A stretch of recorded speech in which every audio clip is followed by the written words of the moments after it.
Video yang ni tentang aset bukan semasa, aset tetap. Tajuk dia penentuan kos hartanah, loji dan peralatan. Hartanah erti dia harta dan tanah. Harta seperti bangunan, tanah. Loji, peralatan, that lah mesin. Jadi macam mana nak tentukan kos aset tetap ni? Aset tetap, some of the books now lebih suka guna istilah hartanah, loji, peralatan.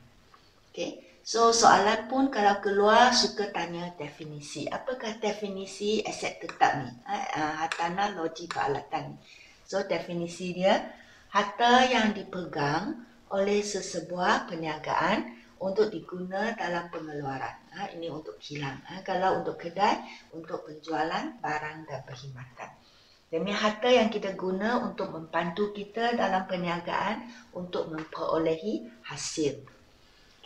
Dan soalan pernah keluar dulu ialah ciri-ciri tentang aset tetap. Tentang hartanah, loji, peralatan. So di sini ada 3 ciri dia. Ini anda sudah tahu tempoh penggunaan dia mesti melebihi 1 tahun ataupun 1 tempoh perangan. Dan boleh diguna untuk jangka masa yang panjang, 10 tahun, 8 tahun, 5 tahun. Dan poin yang kedua, dia kita beli aset tetap ni bukan untuk nak jual, bukan untuk tujuan jual semula, tetapi nak guna sendiri. Poin yang last, dia tidak mudah ditukar kepada wang tunai atau dicairkan. That means kalau you nak anda ada bangunan, so you want to change, you want to sell to become cash. Jadi bukannya hari ini you jual, esok you dapat jual. So dia perlukan masa. Jadi dia tak mudah tukar kepada bentuk wang, cash. Cair mean cash lah. Jadi contoh hartanah, loji dan peralatan atau contoh aset tetap ialah seperti tanah, bangunan, mesin, kenderaan, peralatan pejabat, kontainer dan lain-lain, lori, van, semualah. Jendera. All these are the contoh aset tetap. So tajuk ini kita nak tahu macam mana kita nak kira kos aset tetap ni dan rekod dalam buku. So cikgu mula dengan penentuan kos tanah. Kalau kita perniagaan tu ada tanah, macam mana dia nak kira kos dia supaya rekod sebagai aset tetap dalam buku. So kos-kos yang dimasuk kira dalam kos tanah, harga belian, bila you beli tanah mesti you rekod harga belian sebagai salah satu kos. Dan sementara itu kos-kos lain pun boleh masuk dalam, but that cost only bila you beli, you pay when you beli that time. So bila you beli tanah, sometimes you buy from the broker, the agent, jadi you kena bayar commission, jadi ini pun boleh masuk kira. Then before you beli, you make a survey, then you ukur tanah tu pun boleh masuk. Definitely you need a lawyer for all the dapatkan hak milik tanah, sales and purchase agreement, so ini lawyer fees pun boleh masuk. Then if you buy, kan you kena beli cukai jualan. You have to pay cukai jualan. So ini pun boleh masuk. Then biasa tanah ada tanah untuk kegunaan perniagaan, tanah untuk kediaman. So you need a permit. You want to use for business, membina kilang. So you kena juga bayar kepada berkuasa tempatan untuk mohon permit mengguna tanah tu untuk bisnes. Dan kalau tanah yang beli tu ada banyak pokok-pokok, semak samun, so you kena bersihkan tanah tu, clear, tebang semua pokok. Kalau ada rumah yang buruk semua, runtuhkan bangunan lama. So kalau katakan you bersihkan the tanah tu, you runtuhkan bangunan lama, you tebang ada pokok, you need let's say 10,000. So dari you tebang pokok, you boleh potong-potong cari kayu jual kan. Ataupun you runtuhkan bangunan lama, ada besi buruk from the grill, or you can sell. So ini 10,000 you bersihkan, and yet you can sell all this barang buangan or that. So this one can tolak lah. Katakan you can sell about 2,000 from the besi buruh or the pokok-pokok yang terbang. So ni bersih tanah 10,000 but you sell all this 2,000. So dari situ pembersihan tanah bersih only 8,000. Okay, so you can tolak from the hasil jualan all this. Then kos meratakan tanah. Bila you sudah tebang, you sudah runtuh, the tanah berlubang-lubang. So you kena maybe you have to beli pasir, beli batu, ratakan the tanah. So semua ini adalah kos bila kita membeli tanah. So dalam exam, bila you nak record dalam tanah itu sebagai aset, debit tanah, kredit bank. Jadi all this lah boleh campur. Campur ini dapatlah satu jumlah besar. Jumlah itulah direkod sebagai kos tanah itu.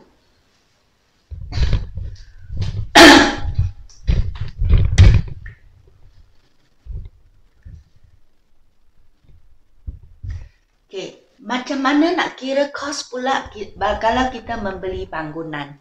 Okay, so di sini ada dua, you beli ataupun you bina bangunan sendiri. So ini part 1. Okay, you membina bangunan sendiri ya. You ada tanah, then now you build your own bangunan. Okay, so kalau nak bina, definitely you need an architect. So you have to pay architect to draw the plan. You pay for it. Then you nak bina bangunan pun you kena minta permit. Okay, bukan suka-suka nak bina.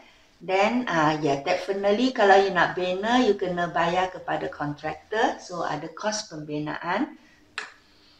Kalau you bina sendiri, this one maybe commission broker tak perlu biar kita bina sendiri kan. Kita so boleh.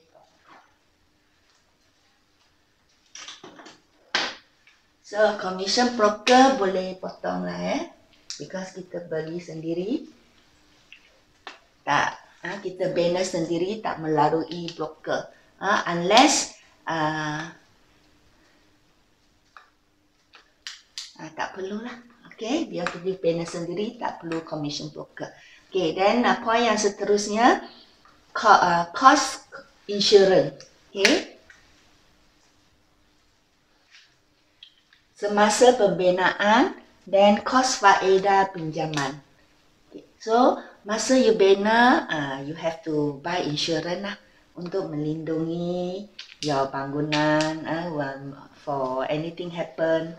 Okay. Dan juga because you bina bangunan, mungkin you membuat pinjaman. So you buat pinjaman, you have to pay belanja faedah. Semua ni boleh masuk dalam kos bangunan yang anda bina sendiri. Okay, nanti you debit bangunan, kredit bank with all this amount. Campurkan. Okay. Macam mana pula nak tentukan kos bangunan, kos aset tetap anda untuk bangunan yang telah dibina apabila dibeli. Okay, bangunan tu sudah ada. You no need to bina sendiri. Okay, erti dia you buy second hand bangunan ataupun yang baru tetapi tak pernah diduduk orang. Some of the people they bought the house, mereka tak duduk tapi tujuan untuk jual. So you can buy this house, baru siap dibina. So you are not going to build the own one, but you beli yang sedia ada. So kalau macam ni, macam mana nak kira kos dia? So biasanya kalau you beli melalui agent, okay, so you have to pay commission broker. Then again, cukai jualan, definitely. Okay, bila you buy, you kena bayar cukai jualan. Then kalau bangunan yang second hand, mungkin ada yang rosak sikit, so you have to baiki sini, baiki sana. So boleh juga masuk sebagai kos. Then maybe you like to do some renovation, membesarkan sikit lagi, tambah store, tambah whatever. So ada pengupasuan, renovation. Then permit pihak berkuasa tempatan. So you do some renovation, definitely you need permit. Okay. Then kalau you ada renovation juga, mungkin you have to pay yuran arkitek juga lah. You have to draw plan. So ini yuran arkitek pun boleh masuk dekat sini. Then definitely lagi kalau you ada beli, so you have to pay lawyer fees. Then you kena minta lah juru nilai hartanah untuk datang value the bangunan. Kalau tidak, biasanya bank tak akan pinjam kepada kita kalau tak ada proses ini. Mesti panggil yuran juru nilai untuk value this ready-made house. Okay, so boleh tambah lagi satu yuran arkitek. Ini kalau you buat renovation sendiri. Okay, so inilah tentang kos bangunan. These are the things you can add in when you kira the cost. Sekarang pula tentang macam mana nak tentukan kos pembangunan tanah. Dia lain. Okay, itu tanah, ini pembangunan tanah. So apa yang ni? Iaitu kos yang meliputi semua belanja yang kita perlu untuk mengubah lot tanah. You have a tanah, then so tanah itu cannot use unless you do something. So kos yang belanja yang kita guna untuk ubah lot tanah tu kepada keadaan yang boleh guna. Contoh dia seperti you bina kapak. Okay? You hiaskan tanah tu di sekeliling bangunan dengan pokok-pokok hiasan, you make a pakar, you letak lampu. Semua itu adalah dipanggil kos pembangunan tanah. So it can be one account by itself. Boleh rekod sebagai aset tetap kita. Okay, biar dia boleh guna untuk lama kan. Jadi dia memenuhi ciri-ciri aset tetap. So boleh direkod sebagai aset tetap. So yang ni last, macam mana nak tentukan kos aset tetap yang lain seperti mesin-mesin dan peralatan. Okay, yang ni seperti kenderaan, perabot, mesin, banyaklah. Okay, order kenderaan dan peralatan. So, yang ni pun anda sudah tahulah actually pernah buat soalan. So, cikgu just explain macam ni saja. So, definitely bila kita kos mesin ada peralatan, kenderaan semua, mesti harga belian mesti sebagai satu kos. Lepas tu cukai jualan. You buy, you have to pay cukai jualan. Then kos pengangkutan. You buy the machine from Japan, from German, dia nak angkut ke Malaysia. Jadi you have to pay. Jadi ini angkutan masuk. Masuk dalam kos aset. Kos pemasangan, kalau mesin itu adalah dibagi kepada beberapa bahagian. You can't, when reach Malaysia, you kena pasang balik. So ini pun boleh masuk sebagai kiraan kos dia. Pembaikan, kalau you beli mesin yang terpakai, ada sikit-sikit rosak ke apa, you have to baiki. So ini pun boleh masuk dalam kos. Kos insurans ketiga dalam perjalanan, as I said, you beli tadi Japan jauh kan, so you kena melindungi aset anda, so you buy the insurance ketiga dalam perjalanan. Itu pun boleh masuk kira dalam kos. Kos pengupasuaian, kalau mesin ni mungkin tak sesuai sangat diguna di Malaysia. Mungkin Japan, Jerman yang tu untuk cuaca sejuk. Bila come to Malaysia panas, jadi maybe you need to do some adjustment. So ini pun kalau ada boleh masuk. Then kos untuk testing, ujian untuk penggunaan. Bila mesin ni sudah pasang, lepas tu you need to test whether it's ready can use. Itu pun boleh guna, boleh kira sebagai sebahagian kos dia. Then permit dan whatever lawyer fees yang perlu dibayar lah. Okay, bila you import all the machine from overseas, kadang-kadang you need a permit. Semua ini boleh masuk kira dalam kos mesin itu. Okay, satu perkara, okay, yang ni perhatian, yang tu ialah pada masa kita beli. So we can add as the whole thing as a cost. Campur semua. Tetapi kalau belanja penyelenggaraan, when you buy the machine, you have to maintain kan, letak minyak,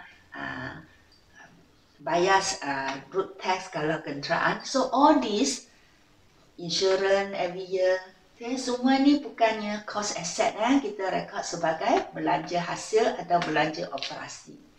Okay, tak boleh kira dalam sebagai sebahagian daripada kos dia. Hanya ini sahaja boleh.